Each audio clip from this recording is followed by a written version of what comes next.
Producer Jackson, Chief Meteorologist David Eckert. A very unsettled weekend in parts of the southern plain states where they dealt with a line of very intense thunderstorms during the daytime, evening, and even part of the overnight hours on Sunday. The damage was very intense, especially in communities in Oklahoma and in Texas, and it's looking more and more likely this was caused by a derecho. So what exactly is a derecho, and can they happen here in northeast Florida and southeast Georgia? Well, first off, let me take you to the wider perspective and show you what actually happened with this line. So we had a line of very intense showers and thunderstorms erupt into parts of western Texas, western Oklahoma, and then they raced their way all the way through portions of Missouri and then eventually weakened as a line of rain shower activity. But you can see that line got very intense through Oklahoma with widespread reports of wind damage. When we're talking about a derecho, we're talking about a line of very intense storms that accelerates faster and faster. In fact, you can see here, notice how that line kind of got more and more intense as it worked its way through the area. In fact, it did not really dissipate until it got all the way here into sections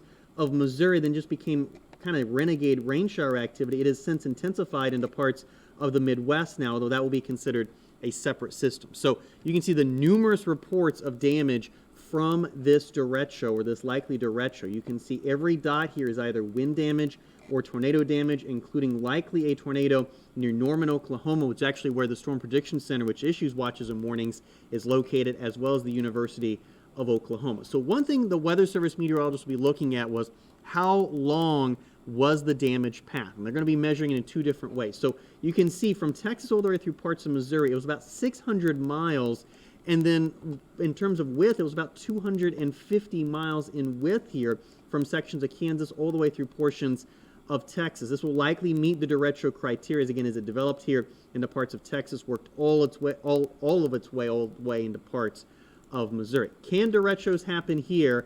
The answer is they're not very likely, but it's not impossible. In fact, you can see this area right here of tan.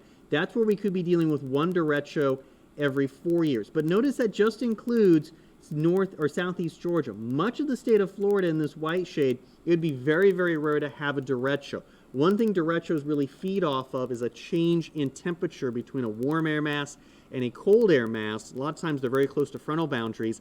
That doesn't happen that often, at least a huge difference between warm and cold, and that's oftentimes why we don't see derechos, as well as you normally need to have some very strong mid-level winds. That often is not the case this far south in latitude. So a lot of cleanup to do into parts of Oklahoma, Texas, and even sections of Kansas and Missouri from a likely derecho that occurred on Sunday. I'm Assistant Chief Meteorologist David Eckert for Channel 4, the local station.